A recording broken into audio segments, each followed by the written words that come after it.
ngowacela isibongo ngizalwe ezweni laseBergville bese ke ngokuhlala ngibe la eMlazi etempelini engiphethwe kulo usethabani kubushumayela umkhize amen. Manazaretha sisendabeni kaShembe endabeni kaShembe kahleze konke kuyindida nesabathe ndlule umuntu benenhlanhla wayithola umemo lokumengelwa emzini wasekuthuthukeni. Ithi inkosi yamaNazaretha ishayelele isipikile esithi uma ekhona umuntu okwathi ngomhla ka3 April 2011 wakhetha omunye uShembe wangalikhetha uNyazi nokuthi uNyazi akaphuleke sincane njengetsheketshe aphindele la aya khona. Nokuthi manje abantu efule belungise ilaba abaphakathi kwethu abaduka benathi kodwa ngomhla ka3 abavuma ukuthi uShembe uNyazi lwezulu uNkulunkulu lithi labo bantu akube yibona abantu abathola inkokhelo kaShembe kodwa waphika yena luthi namanje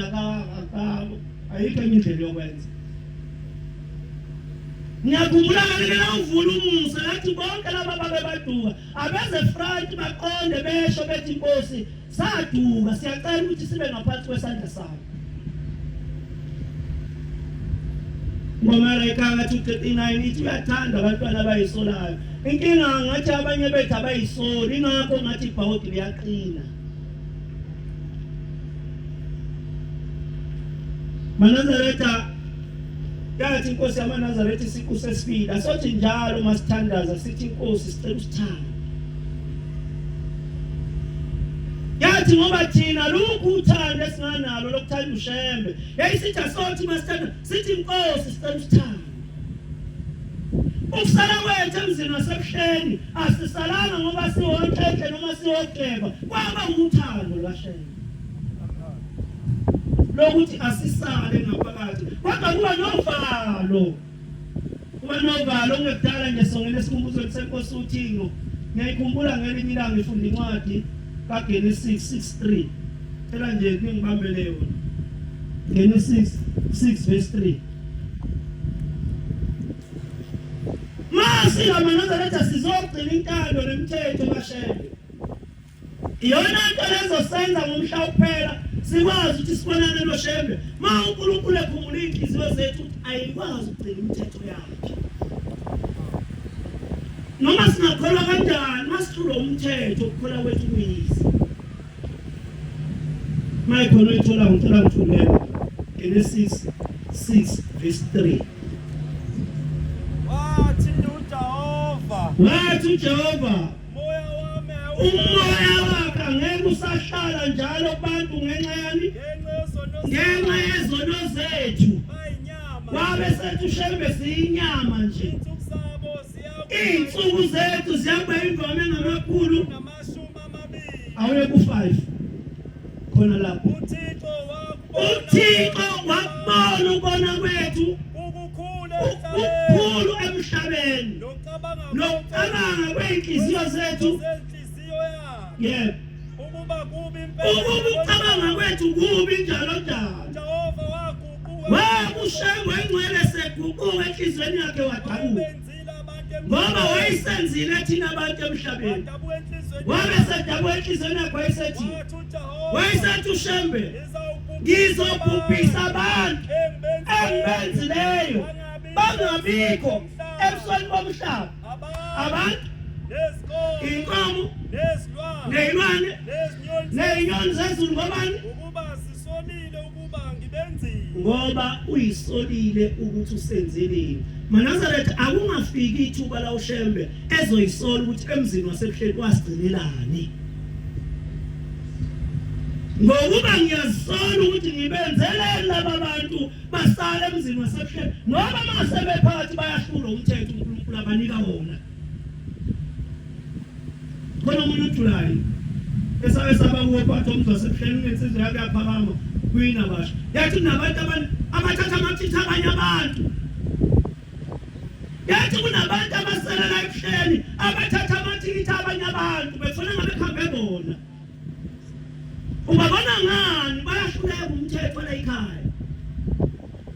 Umthetho la ekhaya mawufuna ukhomba ukuthi wathola ithikithi lomntwana. Hawu, ngelinye ilanga sisesifungweni. Sekukhupha umunye ubaba uthi wabona inkosi ngezulu. Ibambelela la ingene ethempelini. Kangena yakuthi abambelela la ibheke phansi. Hawu kwase sona amadoda ayombuza athi uShembe sabona wenza into angakaziwenze. Uthi uShembe besembizwe emazulwini ngizokhuluma indaba yomuntu. Umkanjani uShembe uyokhuluma indaba yakhe. Uthi ubonakala ngale emazulwini uyajiva. Bese kubonakala lo muntu osesikhokweni usisi. Uthi mangiyakhuluma indaba yakhe sekuyavela ukuthi kwaphamba namathikithi. Lona ikhaya lakhe lo wakhe ikhaya. Thina ngoba silana abetha amathikithi alana yini.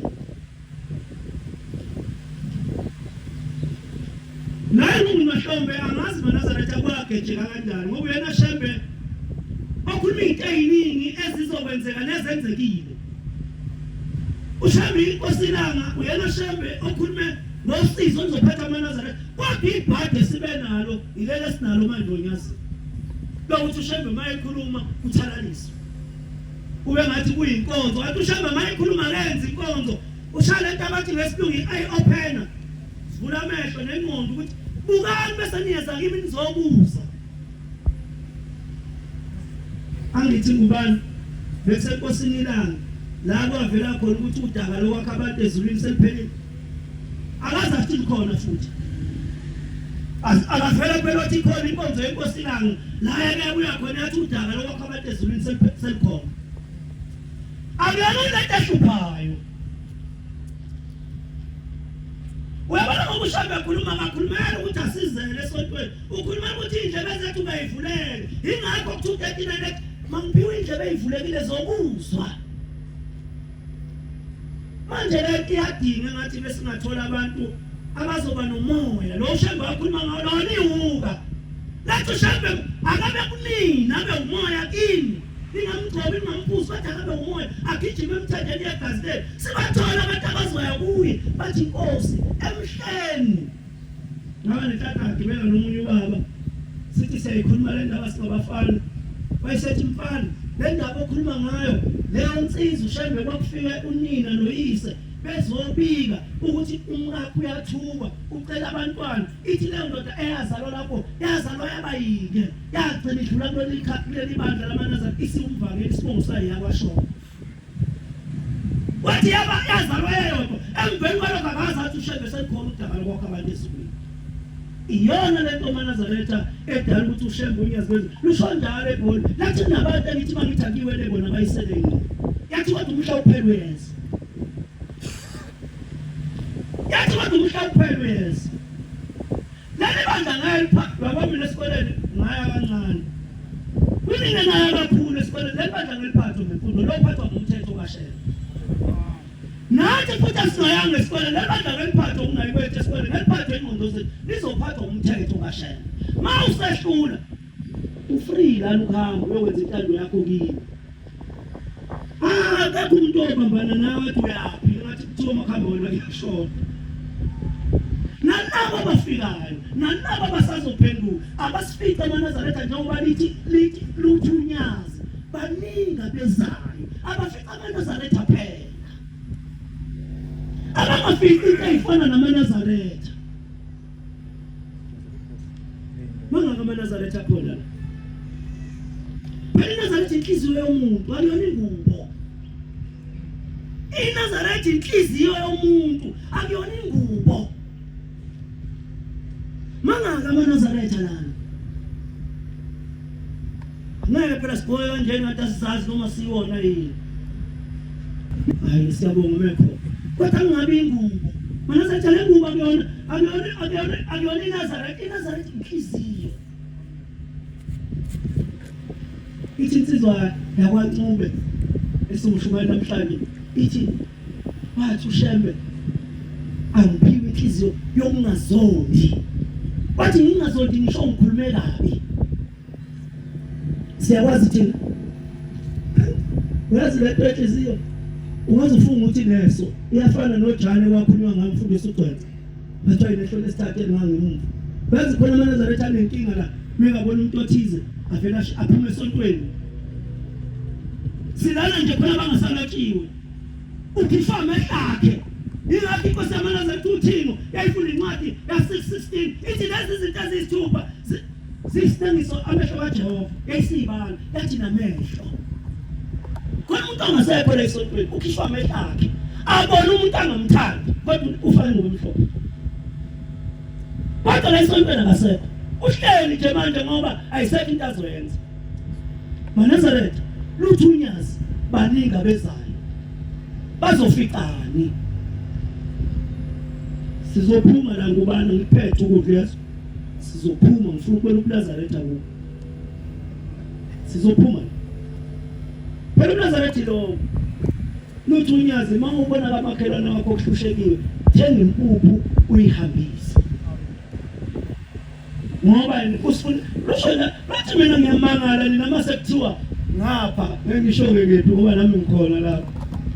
nithi ngapha kuzothiwa nina nikhuluma inhlamba nisho zonke nithi niyithatha phela ngoba anginifundisi mina ngifundisa ukuthandana loshela bathi nginifundisa mina ukuthandana le nithiwa niyayenza la ngapha niyifundaphi yazi sayifundaphi phela lapha phakameni ilanga ngoba ngisho ukuthi mina wena shembo wakhuluma ilanga lala konke amaNazaretha ehlangene kanje laselwakhipha amakoko lathi abafika begula abahlale ngapha lathi abafika bezofuna imisebenzi abahlale ngapha abafika befuna ingane bengayitholi abahlale ngapha abafika bezokholwa abahlale ngapha laselithi ilanga nonke nina bezintena nizoyifuna ephakameni hambani usale laba ababezokho ubona sihlupha kangaka ithina safika sizofuna izinto sakhohlwa ukuthi uNkulunkulu mase siyitholile izinto sicela ukukholwa bangaka bafika bezofuna abantwana bomama hands up bangaka bafika bezofuna amakhosikazi insizwa hands up bangaka bafika befuna ukuphasa hands up angisasitholile sicelile ukukholwa sicelile izovula ithuba lapha kuNkosikazi sizoyoguqa ngombani ngeshumi lakhe inkosi ngicela ukukholwa ukuze sizoba ngamaNazaretha ngoba uShembe wasixosha wathi hambani akabuyanga wathi buyani kubani nina nakhulu soyizalwazi ezani bopha ngigogo wakho ukuthi wakwathi uShembe buyani unangasixosha lokho ikona sihlupha ikona umthetho wakhe ekhuluma singawuzwa buka nje ukuthi asizwe kuleli bandla akuvumelekile ukuthi uNazaretha uhlale beweshethi kodwa ngoba safika sizofuna into zethu esesiyithole kungakho singezwe bandla kuvumelekile kuleli bandla kuvumelekile ukuthi ngiphakame phakathi kwamaNazaretha ngifake ibhuku kodwa nakho lokwethi kuleli bandla ngoba yini safika sizofuna into zethu Shembo ngcele siyalibonga ifa lokuphila Nkosi yamaNazaretha sicela usikhumbule insila yobaba abafa bengavumanga ukukhonza nokukubona sicela Nkosi ingasembathi sicela nalabo bantu okuyibona abavuma basiciciyela ukuthi sibe ngamaNazaretha Shembe benze basivumise ngenkalo ugcina umthetho wakhe Zisizwa zakithi asiceleni uNkulunkulu aselekelele kakhulu bomama asiceleni uNkulunkulu aselekelele kakhulu xoba epheza intombi zethethelele asiceleni uNkulunkulu aselekelele kakhulu makwenzeka ibandla likaShembe kukhona umuntu olithukayo akangalithuki ngehlazo lenziwe yimi nawe makwenzeka kuvela umuntu ngabe uvelaphi othuka ibandla likaShembe akangalithuki ngami nawe nangawe akabe nje ungena usathane wakhe asilwe ngabo konke okusemandleni ukulwela unyazi ukuthi zonke izitha zonyazi azibone ukuthi uShembe